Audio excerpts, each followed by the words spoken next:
Oh, excuse me. Let's see over the microphones.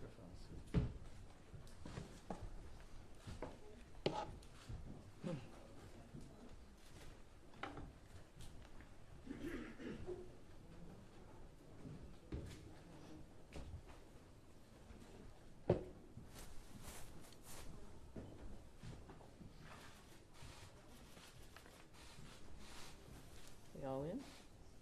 Thank you. Thank you for being here.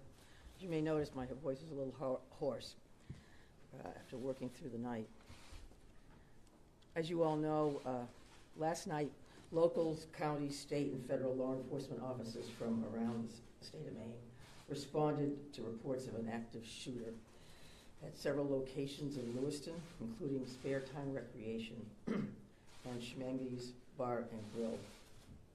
These law enforcement officers, in the face of danger, responded swiftly, selflessly, and with great bravery. Bravery that they continue to demonstrate today as they search tirelessly for a person of interest in connection with last night's events. On behalf of all Maine people, I express my deep gratitude for your response and for your continued service. I also do so for Maine's hospitals and other medical emergency responders.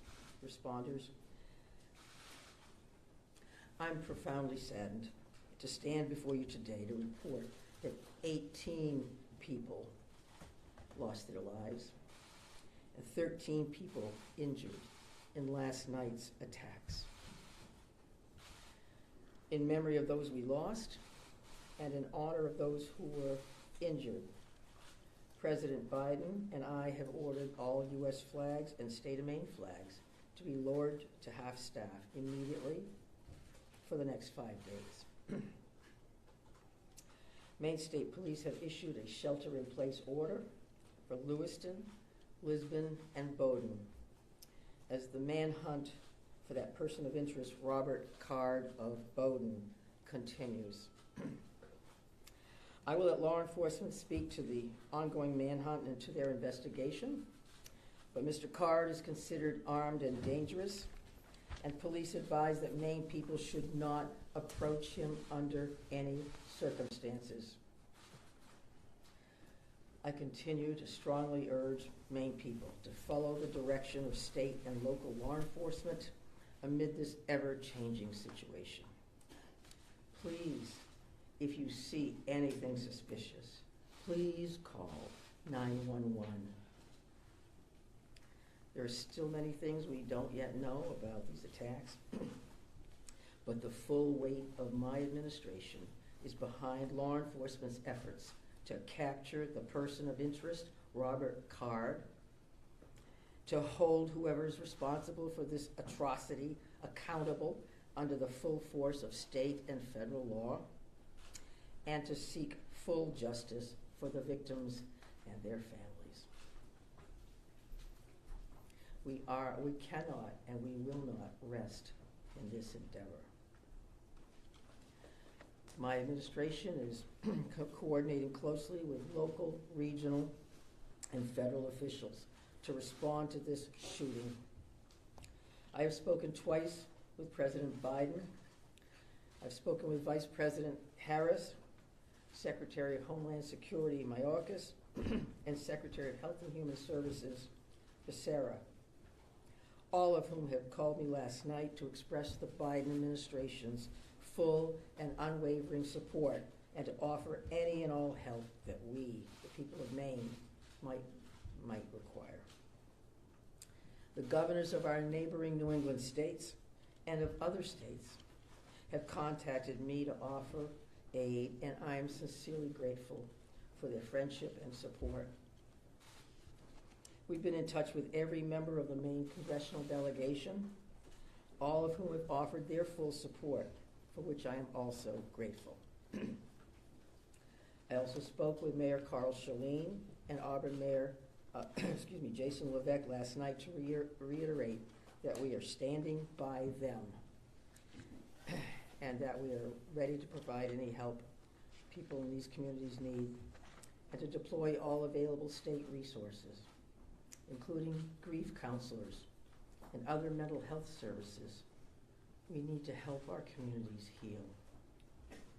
If you or a person you love needs someone to talk to during this difficult time, please call or text 988 for free and confidential counseling. 988. Look, Lewiston is a special place. It's a close-knit community with a long history of hard work, of persistence, of faith, of opening its big heart to people everywhere. Lewiston is where I worked for years. It's where I met and married my husband and where our girls went to school. I love this place just as I love our whole state with my entire heart. I'm so deeply saddened, as is every one of the 1.3 million people of this beautiful state. This city did not deserve this terrible assault on its citizens, on its peace of mind, on its sense of security. No city does, no state, no people. No words can truly or fully measure the grief of Maine people today. Our small state of just 1.3 million people has long been known as one of the safest states in the nation. This attack strikes at the very heart of who we are and the values we hold dear for this precious place we call home. All Maine people are sharing in the sorrow of the families who lost loved ones last night. Loved ones, normal people who were killed or injured while unwinding from a day of work or while spending time with their family and friends, socializing. So on behalf of the 1.3 million people of the whole state of Maine, I hold these families and this city in my heart today. I know that the people of Lewiston are enduring immeasurable pain. I wish I could take that pain off your hearts, off your shoulders, but I promise you this, we will all help you carry that grief. I ask Maine people to join me in offering our comfort to the families and friends who have lost someone, and in offering our prayers for swift recovery for those who are healing in Maine's hospitals today. This is a dark day for Maine. I know it's hard for us to think about healing when our hearts are broken. But I want every person in Maine to know that we will heal together. We are strong, we are resilient, we are a very caring people. In the days and weeks ahead, we will need to lean on those qualities more than ever before.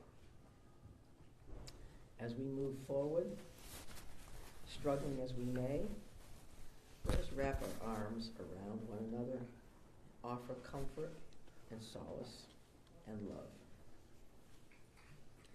I know the Maine State Police will continue to release information to the public as we confirm it, and information about any steps that the public might take to support the people of Lewiston at this time. May God bless the people of Lewiston and bless the memories of those we have lost. Thank you. I'm going to turn it over to Commissioner Sasha. Thank you very much, Governor. We certainly appreciate your support. The City of Lewiston does, the state of Maine, and certainly our first responders. We feel that love every day, and thank you very much for that. I would also say that we want to say thank you to really a large number of other elected officials across our state, whether that's the federal delegation, local elected officials, and many others that are part of organizations or law enforcement agencies that truly wanted to join us today at this particular press event and wanted to speak on behalf of their communities. And as the governor had mentioned, and everybody else will reiterate, our reality for today is that this suspect is still at large. And we want to provide community support for the victims, for the families, in the communities across the state. But we also have an incredibly strong laser-like focus on bringing this suspect into custody and ultimately to justice. So because of that mission for this particular event and today's activities, we're keeping the list of speakers and the agenda pretty tight. And that will include, next up at the podium would be Chief Dave St. Pierre from the city of Lewiston. And some other members of his command staff are present. What I will say to the city of Lewiston, and you know this because you feel it every day, but you're lucky to have a chief like Chief St. Pierre and his entire law enforcement agency.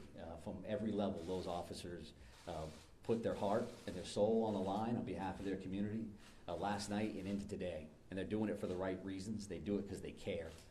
So the city of Lewiston and truly our co-responder family across the state of Maine is lucky to have Dave and his team in the mix with us. And we're also going to hear from Colonel William Ross from the Maine State Police. And Bill will highlight some of the timeline things that you're probably concerned about and certainly interested in from a story perspective. So the Colonel will come up and speak to that. And we'll also have Jody Cohen. And Jody is the special agent in charge for the FBI out of the Boston field office. And Jody will highlight some of those federal partnerships and some of the things that our federal partners are bringing to the table, bringing to bear to help us with this investigation. We also have a bunch of people here. Once you start naming people, you're going to have a problem because you're going to forget somebody or screw something up. But I would also tell you that a couple of our other federal partners are here. Kevin Neal, who's the U.S. Marshal for the District of Maine. We also have James Ferguson, and Jim is the special agent in charge from the ATF for the Boston Field Division. They are heavily invested with staff along with the FBI, and we can't thank them enough for all that they're doing on behalf of our state. I would also tell you that we are going to close with a brief Q&A, and we're going to try to get some of those questions out there. We appreciate your time, your patience, your professionalism, your partnership at getting this information out.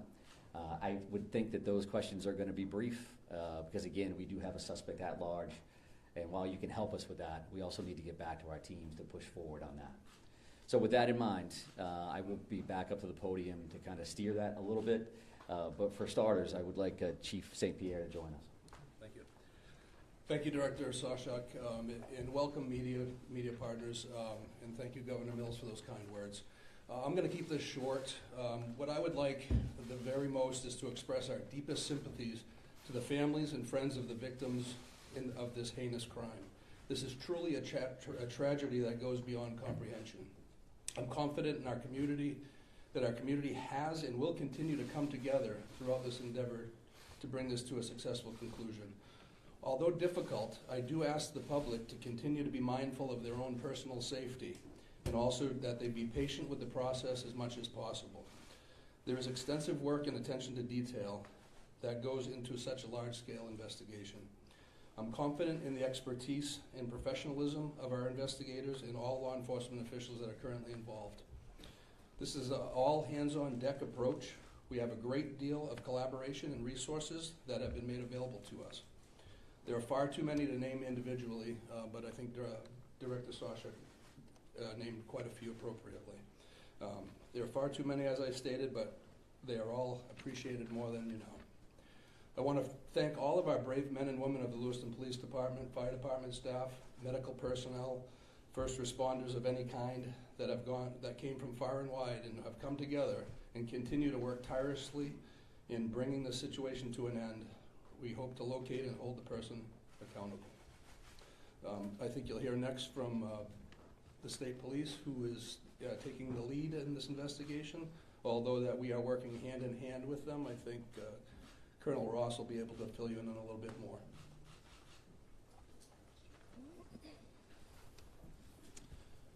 Thank you, Chief. First and foremost, this is an ongoing homicide investigation and search for the person that is responsible for it.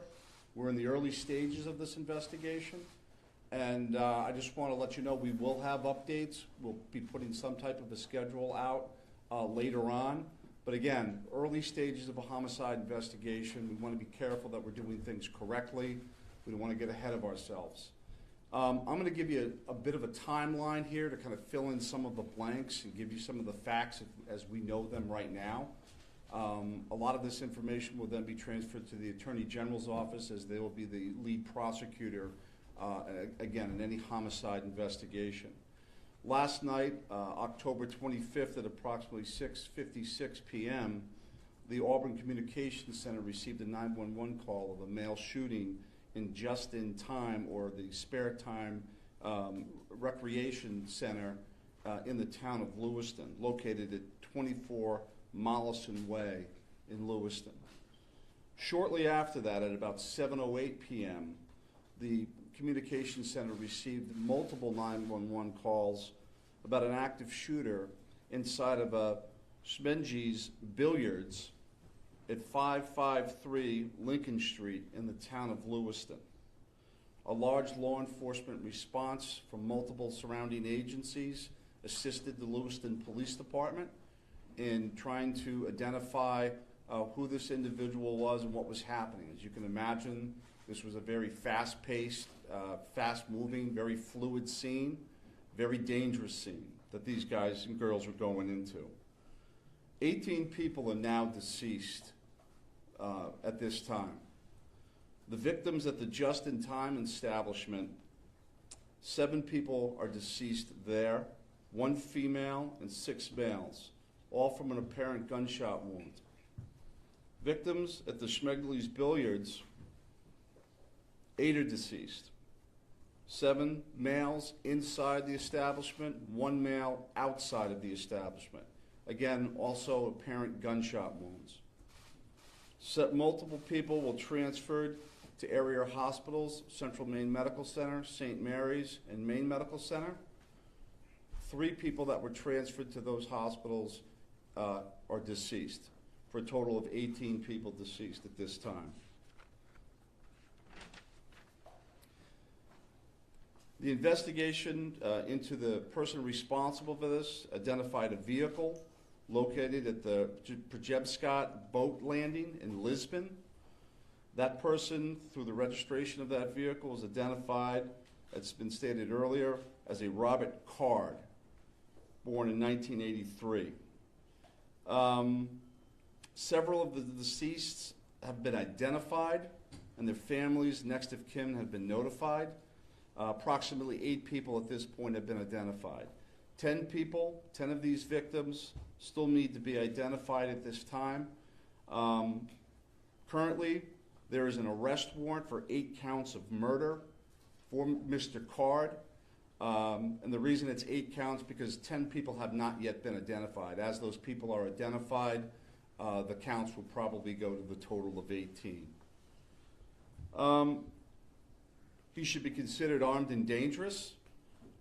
Based on our investigation, we believe this is someone that should not be approached. This is someone that should be, if you come into any contact with this individual or someone that you think looks like this individual, you were to call 911, and I'll provide some tip line numbers at the conclusion of my briefing. Lewiston Police Department, federal, state, county, and other local municipalities are involved in a coordinated search at this moment for this individual. So there's the ongoing investigation, and there's a search to apprehend this person. Both happen simultaneously. I can't stress this enough. This is an ongoing investigation in the early stages. More information will come out in conjunction with the Attorney General's office as the lead prosecutor. We can't share all of our information right now, and I'm sure you understand that. I'm going to give out 2 numbers that go to a tip line. 911 is also appropriate for this, but if anyone can call these 2 numbers, this would go to the state police tip line. Area code 207-213-9526, 207-509-9002. And we'll be sending something out later that has that information in it if you weren't able to grab that now. Again, this is a very fluid situation. We have a lot of resources, as Chief St. Pierre had mentioned earlier, that are on the ground in a coordinated effort to apprehend this individual. We've notified the Department of Education and they have determined what they're going to do with the schools. A lot of schools, area schools, were shut down today based on our conversation with them. Again, as more information comes in, we'll be providing it to you. Thank you for your time. This is a very difficult time for, I think, the community of Lewiston, difficult time for obviously the victims' families. It's a tough time for law enforcement. It was a rough night last night, but we're committed to bringing whoever's responsible this to justice. And again, we are currently looking for Mr. Card right now, someone that we'd like to apprehend. Thank you. Thank you, Colonel. And FBI Special Agent in Charge, Cohen, if you could join me, please.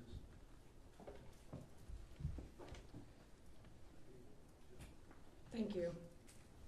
My name is Jody Cohen. I'm the Special Agent in Charge of FBI Boston Division, which covers the state of Maine. Our hearts go out to everyone who is impacted as a result of this senseless violence. The FBI is working hand in hand with our law enforcement partners. Our evidence response team is here processing the very extensive scenes. We are providing investigative and tactical support, as well as our victim specialists are working with those affected by this tragedy. As this very active investigations continues to unfold, we're asking the public to stay vigilant and come forward with any information that you might have that you feel is helpful to our investigators. My pledge is that the FBI will carry out this investigative case with rigor. We will work day and night alongside our law enforcement partners to get the answers to the questions this community deserves. We thank the public for your continued cooperation and patience as we continue to work this very active investigation. Thank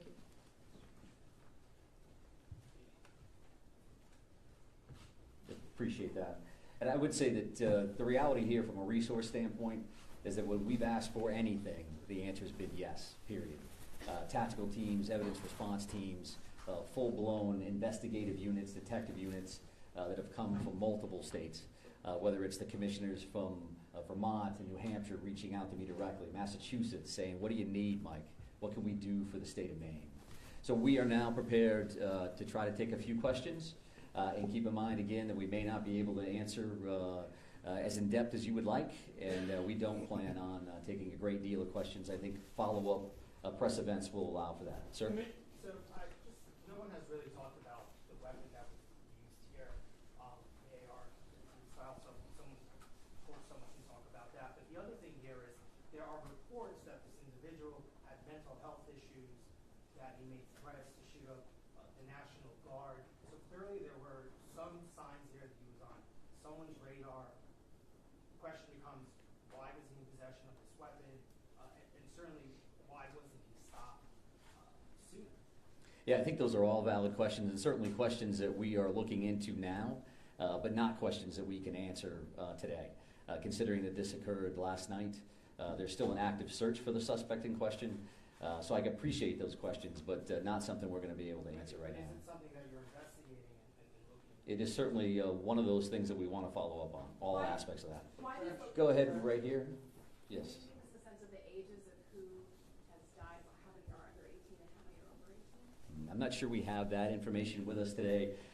We wanted to break it down by gender because that's something we had readily available. We did not break this down into age ranges at all. So what can you tell Yes. us? What can you tell us about the background of the suspect in this case, or I should say the person of interest, because I noticed the language is very clear. We're saying person of interest, not suspect. So why use that terminology, and what can you tell us about his background?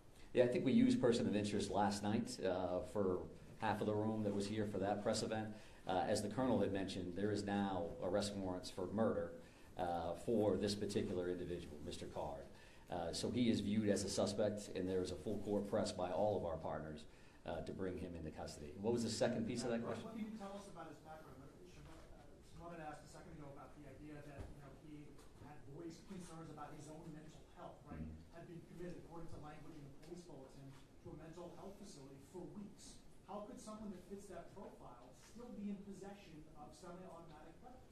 Well, I do think that the statutes around firearms and the possession of those are pretty complex. I know that we will be reviewing that information as we move forward, but that's not an answer that we're prepared to give today, because that leads to motive. You're talking about behavioral health issues and how that impacts this situation. I would expect you'll hear back from us on that in the future. Right here, sir. Yeah, I've got a Right here. question about, we've seen helicopters as far north as Monmouth. Can you tell us anything about what's leading you, that far north of the scene where you come from? Yeah, sure. So we have law enforcement assets that are deployed over a number of communities, doing follow-ups on a number of different things.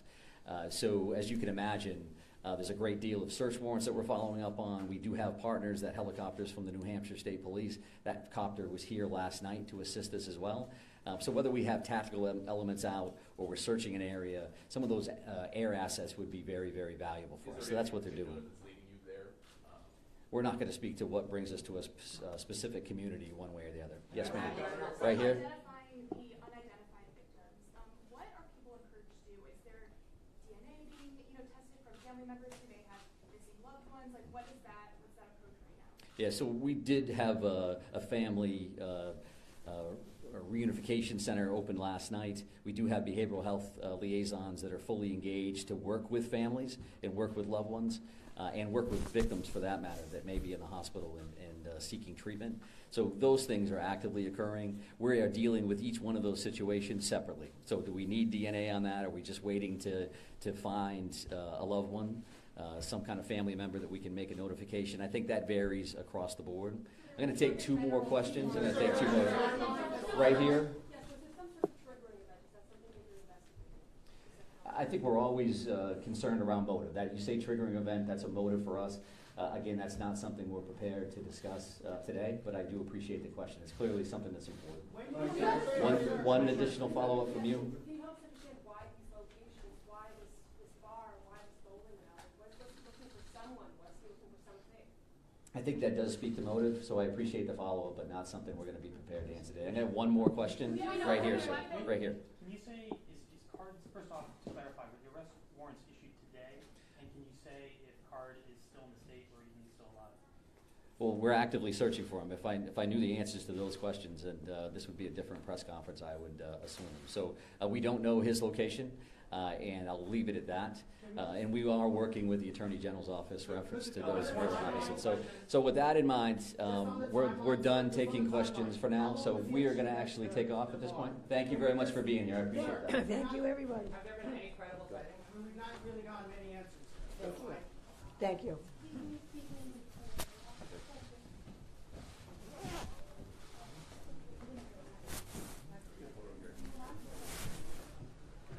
They want us in the hallway or outside in a couple minutes. Debrief.